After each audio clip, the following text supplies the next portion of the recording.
It was supposed to be a joke, just for bored teenagers on Halloween night.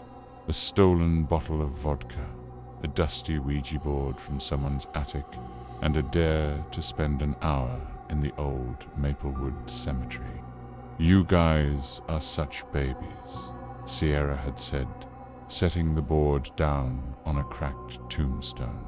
She was the fearless one, the one who always wanted to push things further. Zack rolled his eyes but sat next to her. He was in it for Sierra, not the ghosts. Maya hesitated before sitting. She hated stuff like this, but didn't want to seem scared. Trevor was the last, always filming everything for his TikTok. "All right," Sierra said, grinning. "Let's talk to the dead." They placed their fingers on the planchette. "Is anyone here?" Sierra asked, loud enough to echo. Nothing. They snickered. The wind picked up, rattling the branches of the dead trees around them. Then, slowly, the planchette moved. Maya gasped. Zack looked at Sierra. "Very funny," he muttered. "I didn't move it," she replied. The planchette spelled, "Yes, okay." Trevor laughed, still filming. "Creepy. But you're all clearly messing around," Maya whispered. "Ask who it is." Sierra cleared her throat. "Who are you?" The planchette paused. Then Robbie. They all looked at each other. "Robbie who?" Zack asked. The board replied in the ground. Maya's breath caught. "That's enough," she said, pulling her hand away. But the others didn't stop. The planchette moved faster now. "Don't leave me." Trevor chuckled nervously. "Is that part of the game?" "Let's stop," Maya said, standing up. Seriously. Then came a cold breeze, sudden and sharp, like a slap of ice across the face. Trevor's camera died. The flashlight flickered, and then, from the trees behind them, a child's laugh. High-pitched wrong, echoing where it shouldn't. They all froze. Sierra swallowed hard. "Okay, it's just a prank, right?"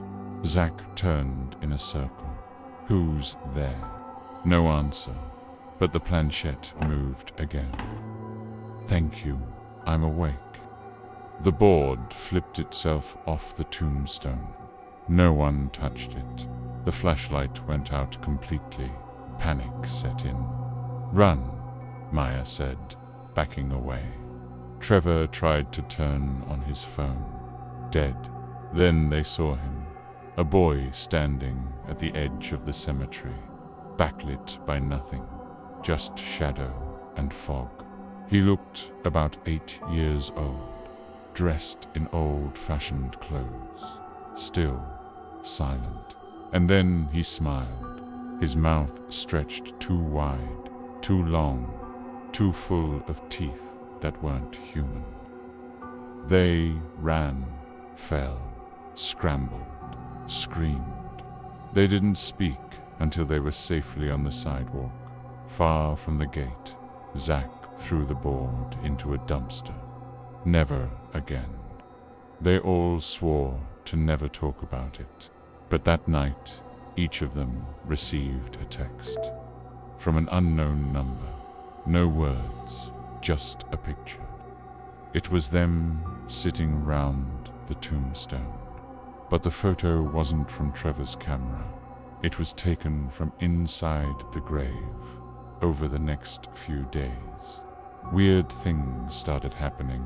Trevor's video from that night corrupted, except the last frame, which now showed a boy's face inches from the camera. Eyes hollow and black. Maya kept hearing whispers in her closet. One morning, she found the words "stay" carved into her bedroom wall.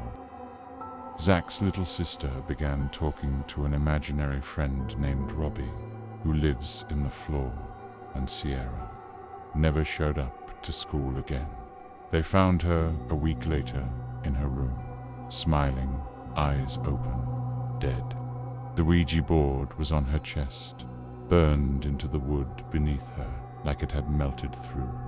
The planchette pointed to one word, mine. No one knows what Robbie really was. A ghost, a demon, something else, older, wearing a child's skin. But Maplewood Cemetery has been locked ever since, and every Halloween, someone finds a new Ouija board on Sierra's grave, waiting.